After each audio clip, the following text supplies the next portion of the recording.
Hi guys, I am Bex from Trista and today we're going to be talking about Battle Angel Alita, or rather Alita Battle Angel because Cameron naming conventions. You made the biggest mistake of your life.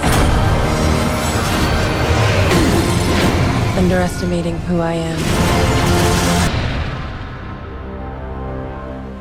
So primarily we're going to be talking about the James Cameron and Robert Rodriguez movie today. However, I do want to give a little bit of context and backstory for that. So it's going to contain some spoilers. If you just want to know if you should give the movie a go, I'd say, yeah, probably worth giving it a go. Shortest review ever. However, if you want to know a bit about the history of Battle Angel Alita, then I will tell you a bit about that now. If you already know everything about it, you can skip to this time code and go straight to talk about the movie.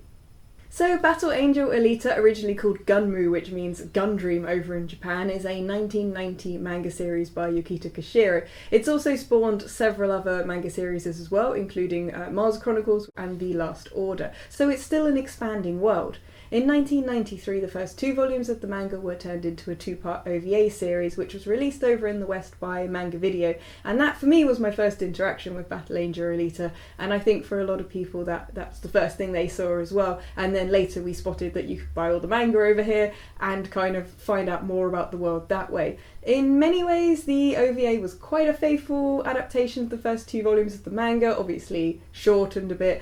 It did add in Shirin, like she's obviously in the movie as well, but she was invented for that anime series. So it kind of evolved at one stage, and then this film kind of takes from, the first 3.5-ish volumes of the manga, and then also from that anime OAV as well. James Cameron acquired the rights to Battle Angel Alita in 2010 and has been basically waiting until he felt the film could be made, in technology wise and also when he had time on his schedule. And then in 2015 he brought in Robert Rodriguez, obviously another massive fan of comic books, things like Sin City for example. So he was someone else who loved the property and wanted to work on it. James Cameron himself has said that he is an incredibly big fan of Battle Angel Alita. That's why he wanted to make this film, but he wanted to concentrate on Avatar and getting the technology to the point where they could do the insane level of mocapping they did to bring the world of Battle Angel Alita to life.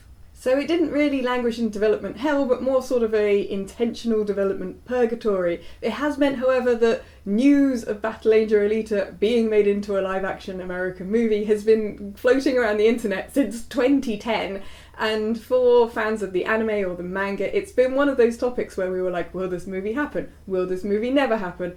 What's going to happen here? And then we're like, oh, is this going to be another Dragon Ball Evolution? Is this going to be another Ghost in the Shell? And thankfully, no, it is not either of these things. It isn't a perfect movie. However, there is clearly the intent with this, at least, to make a, not entirely faithful necessarily, but in the spirit of, and made at least to some degree by fans, for fans, which is something that a lot of people are celebrating about this film. So Cameron obviously moved from the directing chair over to being involved in producing and screenplay, and the two of them work quite well together, and you can see influences from both of them. Cameron brings a certain amount of epicness to just he can't help it. Anything he touches is pretty damn epic. Rodriguez brings in a little bit more of the gritty, sort of slightly rough and ready side, and the result is a film that's visually incredibly stunning and polished. Some bits of the plot can be a little bit choppy, but we'll get more into details in that a little bit later. But overall, we're dealing with something that is visually spectacular. And again, if you just want to see it, just to see if it's worth watching, and you watch it just as a casual moviegoer, it might not be the easiest thing to get into. It does have lots of exposition, but it does make slightly more sense if you do know the source material.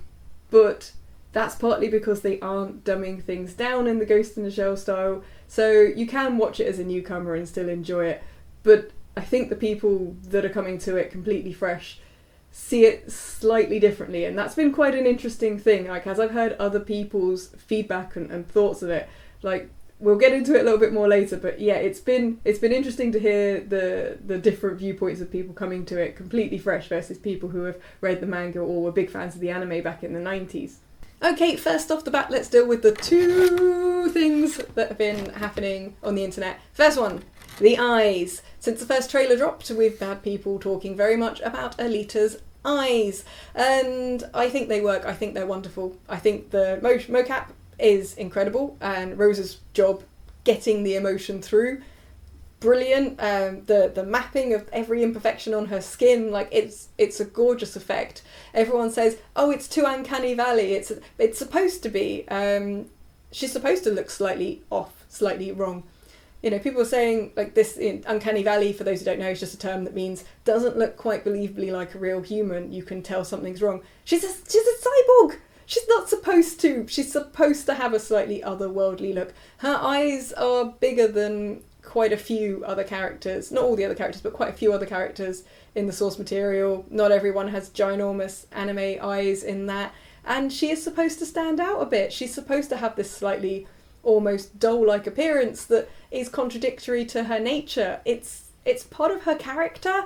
So I'm actually very much pro the giant eyes in this case. And for anyone who wanted a reason, an explanation given within the film, they give one, because they include Mars Chronicle type style flashbacks where you can see that all the Martian cyborgs have giant eyes, maybe for seeing their enemies better. I don't know. But it grounds it, and it gives her an otherworldly look that really actually suits her displaced feeling within the world, and why she gets quite a lot of attention from people around her, because otherwise she would look just like any other teenage girl. She's supposed to look like just any other teenage girl, but not. And I think the eyes work, and you really do forget quite quickly that her eyes are just like 10 times too big, because of how well they've done it, and because she is supposed to look slightly unusual. So yeah, I'm in favour of that. The second thing being talked about on the internet is people claiming that somehow this movie is sexist, and that they've made her like, because no, I'm not going to go into too much detail on that. The answer is just no. She looks like a perfectly normal person. Her body is configured how she feels she is from the inside. She does not have some kind of ridiculous Barbie type silhouette type look. Not that there's even anything wrong with that, but she doesn't. She just looks like a normal, completely harmless person, and that's the point. Her incredible strength is supposed to be something people constantly underestimate her for.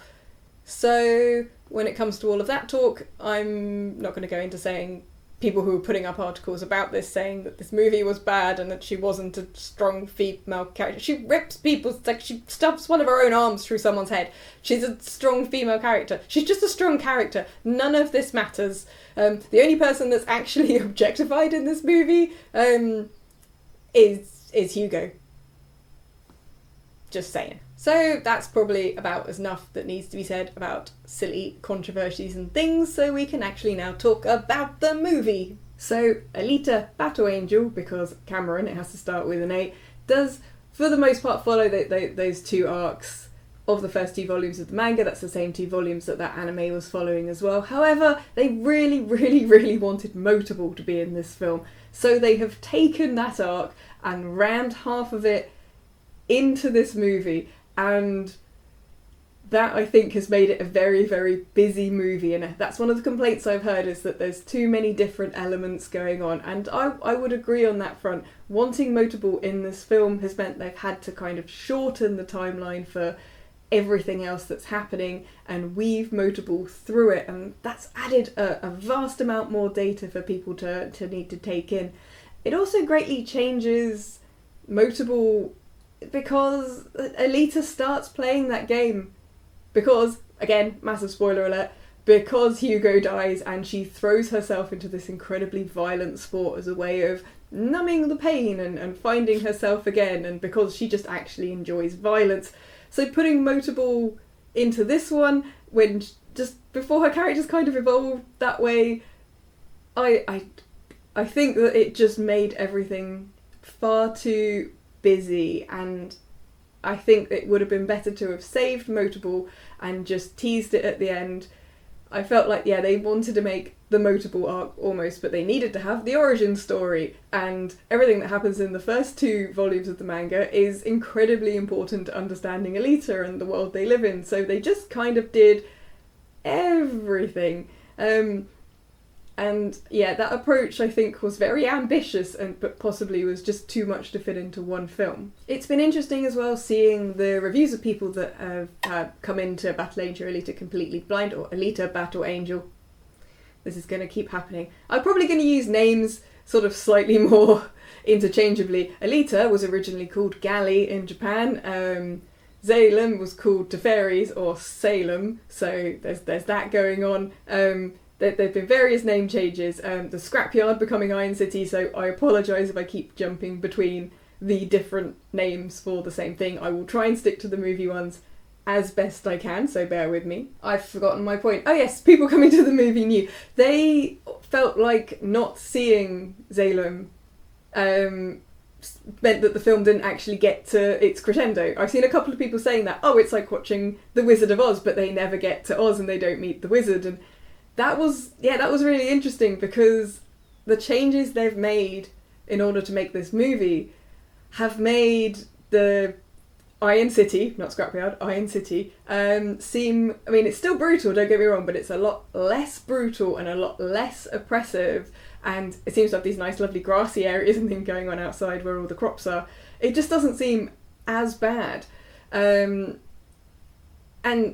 because we have these things to do with Nova and more of a link to it, they've kind of grounded, for Floating City, but grounded Salem a little bit more as something more obtainable, as something which they could go there. It feels like they could go there. It feels like it's just a better, richer place, whereas in the original source material for the first two mangas, Salem is supposed to be this incredible, unobtainable metaphor almost. I mean, it's a very obvious setup. Oh, you've got the people living in the junkyard, it's rubbish, and everyone is poor, and it's all dystopian, and then you've got this like, lovely angelic city. This was written before things like Elysium and everything else. It's a really obvious metaphor. Class division, we get it. But it's supposed to feel impossible to get up there. It's supposed to be the dream sold to people that should know better, that are desperate. That's the driving force behind things, is this desperation to get to this place which is effectively almost mythical. And I felt in the movie it sort of just feels like you could get a cab there almost. It, like, not quite to that degree, but the disconnect between the two and the level of harshness that is going on in Iron City, not Scrapyard, Iron City, just doesn't feel to the same degree that it would cause the desperation that it does in the original source material. Partly, I think, because they put in all this extra Motable stuff and have not... I mean, they've done incredible world building, don't get me wrong, and it's a big praise for the movie that the world building, the use of set pieces, just what they've done there visually, stunning, incredible effects wise, and the mixing, because they built chunks of Iron City and then used CGI to put a lot more backdrop in to expand it, and that was incredibly done. It felt grounded, it felt real, you felt like you could be there. I've not seen it in 3D, I saw it in 2D, but people who saw it in 3D told me that it was, verging on Avatar level immersive 3D rather than just cheap gimmicks. Again, I've not seen it myself, but more than one person has told me it was lovely in 3D. So that kind of immersive world building, Cameron's known for it. Rodriguez is known for the epic visuals in his things as well. So that worked. However, and this ties into one of the things I think is actually the main problem with the movie overall, is that you really feel like they're pulling their punches. They wanted that rating. They wanted that, like, whatever it is, PG-13, 12A. They wanted that rating. Some things, I think, absolutely fine to help you to get that rating. Making the cyborgs all have blue blood, even though they eat food and things, whatever, that's not the end of the world. I'm not so gore happy that I care what colour blood comes out of my cyborgs. It being red blood, I think is better, because it's supposed to be that brutal and it's supposed to give more of a this is loss of human life, rather than these are just some horrible cyborg people that, they can just get new arms, so it doesn't really matter. Just like, just chop their arms off, it's fine. It's supposed to be that brutal, but I can see why they made that decision. That's quite an easy swap out and allowed them to do some stuff that was kind of almost body horror-y, head-crushing-y kind of bits and pieces, but without going full, like, 80s and 90s action movie style. However, there are other places where pulling those punches, I felt, affected the overall narrative, affected the understanding of that world. Several people have also said, why did it even matter if they got to Zalem or not?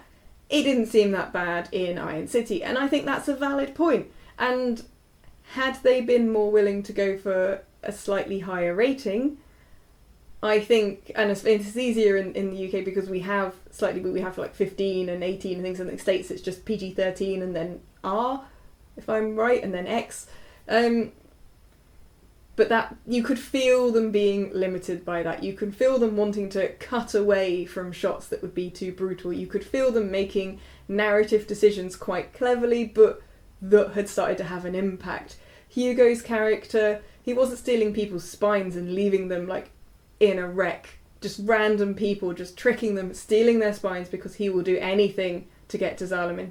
He is just really very much on the wrong side of the law and has been corrupted by his desperation and greed.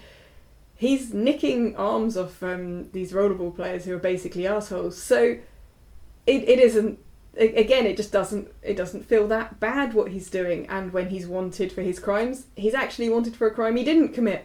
So again, they've kind of just made it a bit nicer, fit a slightly more young adult friendly kind of narrative, although some young adult books are actually pretty freaking vicious, but that you could see them kind of like just going, oh no, let's not quite do that, let's have like, the big crazy evil robot guy, let's have him, but let's make him a motorable player and he's not addicted to eating people's brains because of the surgeries that have been done to him have left him needing, I think it's the adrenal glands he's hooked on from people's brains, so he eats brains and like kidnaps a baby and does all kinds of crazy stuff in the manga. And they were like, oh no, not quite, we won't quite, we'll do this instead. So a lot of things about the characters the same, but it's just kind of been, the edges have just been kind of smoothed off a bit and the world's been just made that little bit friendlier.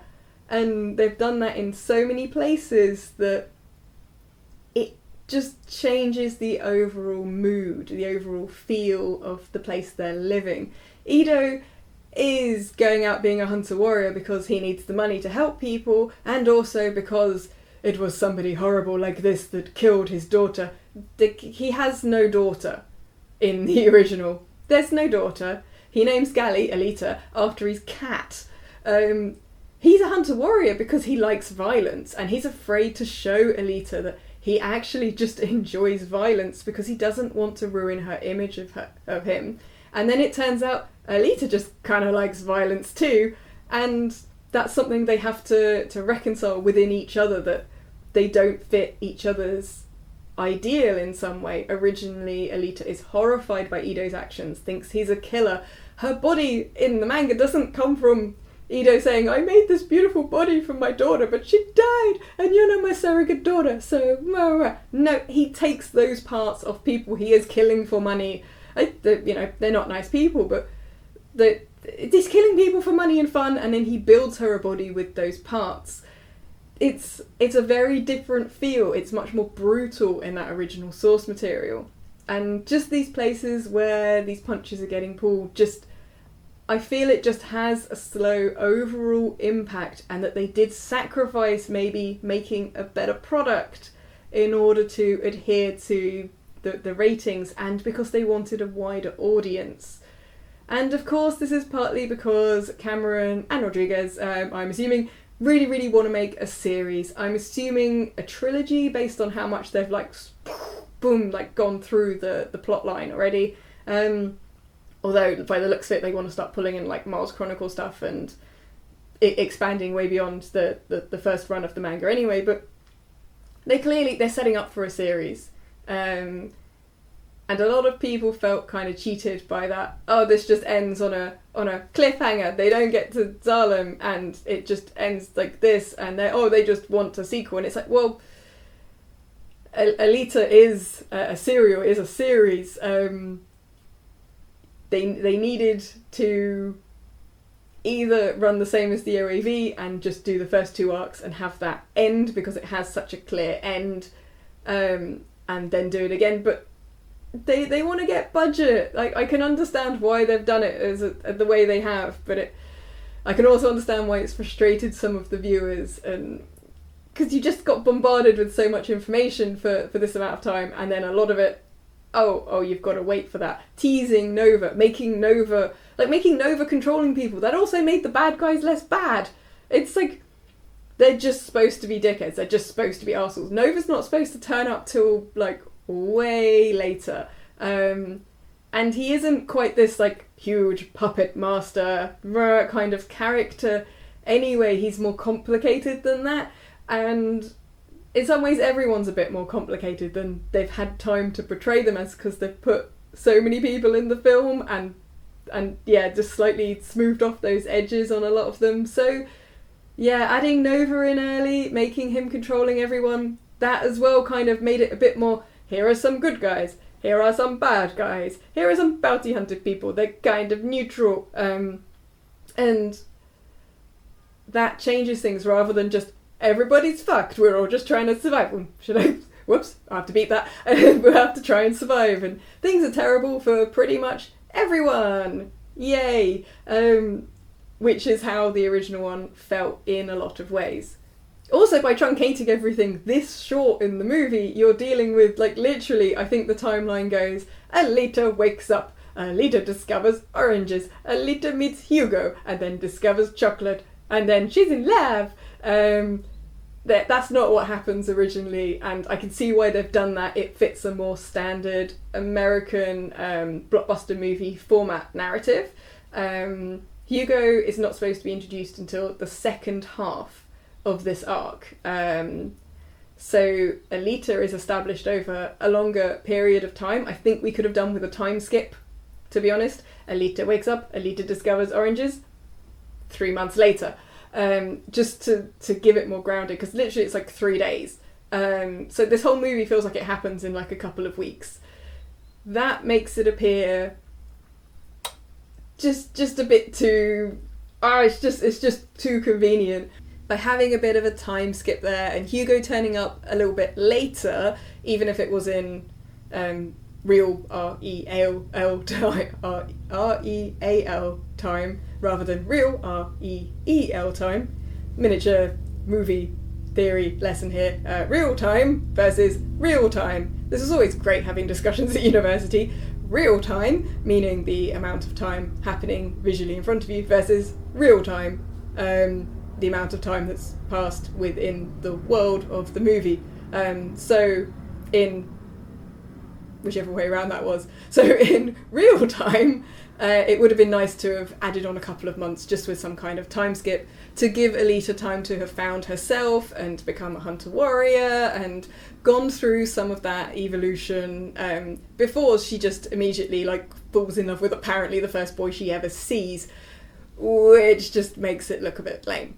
And speaking of Hugo, aging him up a bit, basically so you can eye candy him with the random, like, I mean, come on, he didn't need to take his shirt off. I mean, he looked very nice and all, but that was just, it added nothing to the plot. It felt like they aged him up and made him nicer, so they could make him the bad boy with a heart of gold and a six-pack. And I generally overall, I just felt like Hugo's character was a lot weaker narratively. In the original, he is younger, he is more naive, he is more desperate, and he is incredibly driven, like in a way that doesn't really come across in the movie. He has a backstory, which, I mean, the backstory made it into the anime, they found space for it there. He had an older brother who pretty much raised him, who was desperate to get up to Salem and built a hot air balloon and was just so desperate that he did that even though he knew it would get shot down. And his wife sold him out because she knew what would happen to them. and she couldn't cope, so she sold out her own husband to protect them. And it's this heartbreaking thing where young Hugo can't cope with that, and he basically takes the one piece of his brother that's not exploded, which is the hand, and he has his hand replaced with his brother's hand, and it's the hand that guides him, and he has a scar on his wrist, and it's very important to him, and he is following his brother's dream. He's not over that trauma. He needs to get out of the scrapyard, Iron City, etc., because he feels compelled beyond anything else to achieve that, and nothing else matters to him. He has this strength of will that will drive him to do things he knows are incredibly morally wrong. And that's kind of all lost, and he comes across a bit wishy-washy in this film. He's a bit more of a teen heartthrobby type character. He's much more happy-go-lucky, and I mean, he's got personality and he's fun in the other versions, but he also is a very, very tragic character. And watching the parallel storylines, and this is one thing that the anime did, which I really, really loved, and I thought would carry across to this movie, and just freaking didn't, was that Shirin was invented effectively to be the mirror of Hugo. So both Hugo and Shirin are being tricked by Vector. Vector isn't the deepest character. He is more just there to be like, I'm a businessman, this is life, this is just reality, just get over it, deal with it, this is the reality we live in. And in some ways he's almost a voice of reason, because he's using people, he's horrible, but he's a businessman and he's successful. And he points out very, very correctly, why go up there and be nobody when you can be here and rule? He's got a very horrible, callous, nasty, logical head on his shoulders, and that's kind of his role within the narrative. Again, slightly lost by having Nova controlling him, etc., etc. But you have this, the anime did it so well. Hugo, desperate to get up to Zarlin, will do anything. And then you have Shirin, who is desperate to get back to there. She's actually been there. She knows what Hugo doesn't, and she's just as desperate, and she's just as stupid, and she's just as tricked by Vector in her own way. She's a lot smarter and older than Hugo, but she's still following this narrative, and it leads them both to the same kind of conclusion. I think I've said spoilers enough, but yeah, they both die. They both die horribly. She gets back to Zarlin the only way you can, in pieces, sold for parts by Vector. He didn't lie, that's what's going to happen, and she was stupid for ever believing him. So that's it's in some ways very tragic, because I mean she's not like, I mean they hint there might have been a relationship between Ido and Shirin, but they weren't married, they didn't have a daughter, there's none of that. She is just someone who worked with him. Maybe there was something, it's kind of hinted, and sort of she mirrors him because he wants to stay in the scrapyard. He says, this is where, or Iron City, whatever, this is where I can do good, this is where I can help, I don't want to go back up there. And actually in the movie they had him remove his mark, so it's just a scar as a sign of his determination to stay where he is and do the best he can do, which I thought was quite clever. But Shirin keeps hers because she's so desperate to get back up there. Yeah, she exists basically to be this mirror of Hugo and be desperate to get up there by any means necessary. She will sell her soul, and she doesn't care, and she just wants to get back home.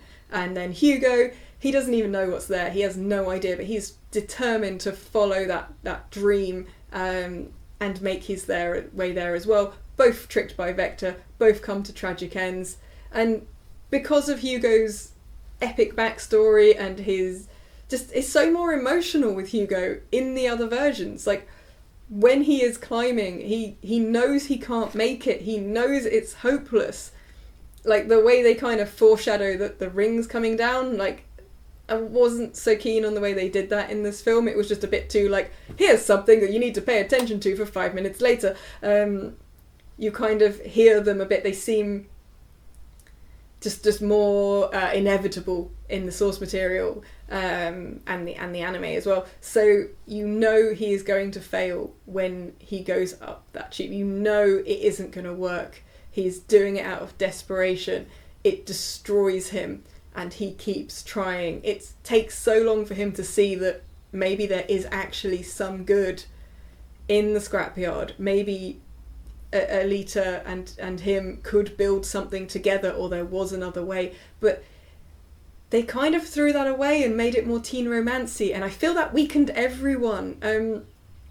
Oh god, and the bit with the heart. The bit with the heart drives me mental, because like so many other awesome bits in this movie where they homage the manga or the anime, just like, we've just taken a page out of this manga, look at this fight scene, this is freaking awesome, let's just like do that, this is like gonna be brilliant, and they translate it so well. But the heart, Alita doesn't take her heart out to hand it to Hugo. In fact, her heart's not even that special, there's no massive power source heart plotline, and she doesn't offer her heart to Hugo like that. That was, I mean, they played it nicely. If it wasn't for how it was in the comic, I wouldn't hate it so much in the film, but in the manga, she takes her heart out and bets it on an arm wrestle with a guy she meets in end of volume 3, I think, who's another Motorball player who she quite likes because he's kind of all that. So she bets him into an arm wrestle, and she bets her heart because she's that confident that her Panzerkunst will like charge her up enough that she'll be able to do that. And she's not even in the battle like Martian body at that point. She's like got a new Motorball body because she doesn't want to. Anyway, things. Yeah, she bets her heart on an arm wrestle because she's badass and she doesn't care. It's like a sign of how she like doesn't care about herself, and she's just going for it, and she's slightly trying to impress a dude. And they turned it into this, I would give you anything, I would give you my heart, and I was just sort of like cringe. That's just me. The way they played it was sweet, it was cute, but it was pushing towards that let's go for a slightly young adult teen romance kind of vibe going through here, where I was just like, no teen romance, just kill everyone. The romance in the original, it is a bit soppy, but she kind of knows that it won't work, and she backs off from him a bit because she's like, I'm a complete cyborg, I'm an anomaly, and I'm not sure that this could ever work out. So she kind of knows it's a little bit puppy love and a little bit naive on her part to have those feelings, and Hugo doesn't return them till slightly later. They aren't like the badass team that they sort of try and be. Sort of a fail team. She's sort of badass and he's sort of like fail in the film. It's a little bit different, and I felt his characterization, his driving forward of the plot, and his strength as a character writing was stronger in the original, based just on the fact that they don't need to take his shirt off him, for one thing. One of the things they changed quite a lot, which I kind of understood, is that they put Alita more front and centre, which sounds like a weird thing to say, because obviously this movie is Alita's film, she is the title character. However, she does a lot of stuff that Ido does in the source material. Ido's got more of an arc, more personality, less soppy, I had a daughter backstory, and more actual backstory that isn't just heartstringy kind of pulling, trying to make him look like more of a good guy. Like, he just work on people and like helps people all the time for free. Like, he's a good guy. We didn't need all of that stuff. But I can see why they wanted some of that. They tied things together a lot more in a way that makes a single thread plot. So I can see that. I've forgotten my original point. Ah, yes, but Alita does a lot of the things he originally does. So she finds the body and is drawn to it and takes it back. It's true that he didn't want to put her in the badass body, but he's the one that had found it, and the speech in the bar, he's the one who asks people for help, although it wasn't quite as heroic a speech as that. So they've kind of shifted focus a bit, which I understand. They had to keep focus more on Alita for a movie format, for a limited time format. So I kind of forgive them for a lot of those things, especially where they've done so much to say, hey, are you a fan of this? Well, here is this in movie format. Did you want a hat sort of like tipped over to this particular page of the comic? Here you go. Here it is. We've used that page of the comic as a storyboard. So there were enough moments to keep fans like interested in it, and to have people sort of going, I remember that, it's the bit with the bottle kicking and the thing, and but at the same time keep their focus a little bit more on their main character. And it made sense. Like, I'm making a lot of complaints right now, but a lot of them more just to state the differences, and where I think it weakened characters. The rest of the changes I'm completely fine with. And just in case this is sounding too negative, I don't think this is a bad film. I really enjoyed it. I just have critic complainy brain on because it's the only one I have. So that kind of runs over in a exceedingly chain of thought, tangenty kind of way. Some of the things I was thinking about with the film and the differences from the source material to the film, especially where it weakened it. But it is a good film. It is an enjoyable film. The visual effects, absolutely stunning. Again, I've been told that it was even better in 3D, so a bit sad I didn't see that, but it's still amazing in 2D anyway. I find 3D, like, it takes down the colour saturation and things, and anyway.